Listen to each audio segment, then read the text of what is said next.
Tinatin Berzenişvili ictimai yayımçının baş direktoru vəzifəsinə ikinci müddətdə seçilib və kanala növbəti 6 il rəhbərlik edəcək. Qəyyumlar Şurası ilə müsahibə səhər saatlarında keçirilib. O təqdimatda çıxış edərək həyata keçirilən layihələrə və gələcək planlara diqqət çəkib. Onun rəhbərliyi və birbaşa iştirakı ilə yeni platformalar Gürcüstanda ilk ödənişsiz streaming platforması 1tvplay.c və idman kanalı 1-ci Kanal İdman yaradılıb. Tinatin Berzenişvili yayımçının idarəetmə mandatını tam icra edən ilk baş direktordur. Bu müddət ərzində o təşkilatda tamamilə fərqli və innovativ idarəetmə yanaşmalarını tətbiq edib. Onun rəhbərliyi altında 1-ci kanalın yalnız Gürcüstanda deyil, bütün regionda miqyasına və kompleksliyinə görə analoqu olmayan yeni binası tikilib. Nauru işğal olunmuş Abxaziya və separatçı Cənubi Osetiya ilə diplomatik münasibətləri ləğv edib. Qərara Gürcüstanın Xarici İşlər Nazirliyi münasibət bildirib. Qeyd olunub ki, bu addım beynəlxalq hüquq normalarına hörmət və riayət olunmasının sağlam beynəlxalq münasibətlərin əsası olduğunu bir daha təsdiqləyir. Gürcüstan Nauru Respublikası ilə diplomatik əlaqələr qurmağı və qarşılıqlı maraqlar əsasında ikitərəfli əməkdaşlığı fəallaşdırmağa hazır olduğunu bəyan edib. Odlu silah və hərbi sursatın qanunsuz satılması faktı üzrə xarici ölkənin 3 vətəndaşı saxlanılıb. Dövlət Təhlükəsizlik Xidmətinin məlumatına görə saxlanılanlar xaricdə fəaliyyət göstərən iri cinayətkar qruplaşmalardan birinin şəbəkə üzvləridir. Həbs Tbilisidə cinayət başında reallaşıb. Şəxsi axtarış avtomobil və müvəqqəti yaşayış evinə baxış zamanı satış üçün hazırlanmış qanunsuz odlu silahlar, hərbi sursat, ehtimal olunan narkotik vasitələr və elektron cihazlar maddi sübut kimi götürülüb. Dövlət Təhlükəsizlik Xidməti beynəlxalq cinayət şəbəkəsinə cəlb olunmuş digər şəxslərin müəyyənləşdirilməsi və məsuliyyətə cəlb edilməsi istiqamətində istintaq davam etdirir. Küllü miqdarda saxta valyutanın satılması ittihamı ilə 2 şəxs saxlanılıb. İstintaqla müəyyən edilib ki, təqsirləndirilən şəxslər qanunsuz maddi mənfəət əldə etmək məqsədi ilə Azariya bölgəsində 20.500 dollar məbləğində saxta 100 və 50 dollarlıq əskinazlar satıblar. Cinayətin üstü Maliyyə Nazirliyinin İstintaq Xidməti tərəfindən Samegrelo Zemasvaneti vilayət prokurorluğu ilə koordinasiyalı şəkildə açılıb. Cinayət 7 ildən 10 ilədək azadlıqdan məhrum etmə cəzasını nəzərdə tutur. Mixail Saakashvili tərəfdarlarından Vahid Milli Hərəkat üçün vəsait toplamağı xahiş edir. Sosial şəbəkədə paylaşdığı postda o bank hesab nömrəsini də göstərərək bildirib ki, Milli Hərəkat xalq tərəfindən yaradılmış partiyadır və insanların maliyyə dəstəyi mütləqdir. Sabiq prezidentin sözlərinə görə bu vəsait qurultayın keçirilməsi, regionlara səfərlər, habelə siyasi məhbusların və onların ailələrinin dəstəklənməsi üçün lazımdır. Xatırladaq ki, Milli Hərəkat qurultay üçün vəsait toplanması ilə bağlı rəsmi bəyanatı dünən yayıb. Məsələ siyasətçilər tərəfindən müxtəlif münasibətlərə səbəb olub.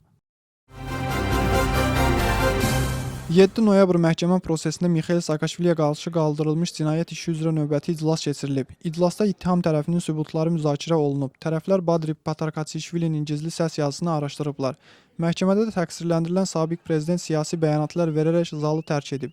Bu iş üzrə Saakashvili ilə yanaşı onun hakimiyyətinin daha 4 keçmiş yüksək vəzifəli şəxsi Gigi Ugulava, David Kazeraşvili, Vano Merabishvili və Zurab Adeyishvili təqsirləndirilir.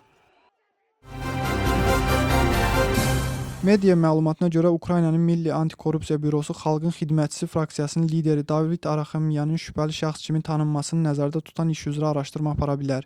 Kütləvi informasiya vasitələrinin yazdığına görə məsələ parlament deputatlarına zərflərdə əmək haqqı paylanması ilə bağlıdır. İyulun ortalarında antikorrupsiya qurumları Araxamyanın köməkçisindən bioloji nümunə götürülməsi barədə qərar qəbul ediblər. Mənbələr əskinaslardakı barmaq izləri vasitəsilə parlamentarilərin əmək haqqı ilə prezident fraksiyası arasında birbaşa əlaqənin sübut olunmağa çalışdığını bildirir. Qeyd olunur ki, Araxamyanın işi yaxın aylarda prezident ofisinin rəhbəri Andrey Yermakla bağlı ssenari üzrə inkişaf edə bilər. Ukrayna mediası Araxamyanın Mixail Fedorovun müdafiə naziri vəzifəsində istefa verməsinin əsas təşkilatçılarından biri sayır. Məsələ Gürcüstan siyasi spektri tərəfindən də qiymətləndirilir. Bu gün Qudaur yaxınlığında 2022-ci ildə xilas etmə əməliyyatı zamanı faciəvi şəkildə həlak olanların xatirəsi yad edilib. Hadisədən 4 il ötür, din xadimləri həlak olanların ruhuna dualar oxuyublar. Daxili İşlər Nazirliyi və Sahiyyə Nazirləri hadisə yerindəki memorialın önünə əklil qoyublar. Faciəvi hadisə 2022-ci il iyulun 29-da Qudaur yaxınlığında baş vermişdi. Kabinədə olan 8 nəfər Daxili İşlər Nazirliyinin sərhəd polisinin pilotları, Fövqəladə Halların İdarə Edilməsi Xidmətinin xilasediciləri və həkimlər həlak olmuşdular. Tbilisidə qəzalı binaların yenilənməsi proqramının icrası davam edir. İosebidze küçəsi nömrə 71 ünvanında yerləşən 5 mərtəbəli yaşayış binasının yerində yenisi tikiləcək. Məsələ paytaxt hökumətinin iclasında müzakirə olunub. Qeyd edilib ki, binanın 4-cü dərəcəli qəzalılıq statusu var və bu tam söküntü tələb edilir. Binada yaşayan 45 ailə investorla birgə bələdiyyəyə müraciət edib. Tikinti müddətində sakinlər kirayə mənzillərlə təmin olunacaq. Layihə isə Tbilisi İnkişaf Fondu və özəl sektorun tərəfdaşlığı ilə həyata keçirilir. Tel-Avivdə təbii fəlakətin nəticələrinin ləğvi və profilaktik tədbirlər həyata keçirilir. Tel-Avivsxevi çayının yatağının və şəbəkə axını saxlayan qurğuların təmizlənməsi davam etdirilir. Paralel olaraq sahil bərkitmə qabyonları quraşdırılır.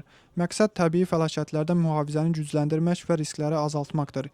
İşləri Avtomobil Yolları Departamenti həyata keçirir. Gürcüstanın infrastruktur naziri Revaz Soxadze Kaxet regionunda davam edən idman infrastrukturu layihələri ilə yerində tanış olub. İnfrastruktur Nazirliyinin Bələdiyyə İnkişaf Fondu ölkə üzrə 50-dən çox müasir futbol texniki mərkəzinin və suni örtüklü stadionun tikintisini həyata keçirir. Proqram regionlarda idman infrastrukturunun inkişafına, gənclər üçün keyfiyyətli məşq şəraitinin yaradılmasına və idmana marağın artırılmasına xidmət edir. Layihələr çərçivəsində 300 tamaşaçı tutumu olan tribunlara təmin edilmiş müasir stadionlar inşa edilir. Revaz Soxadze həmçinin Tel-Avivdə beynəlxalq standartlara uyğun UEFA-nın 3-cü kateqoriyasına aid olan və 4500 tamaşaçı tutumuna malik yeni stadionun tikintisi işləri ilə də tanış olub.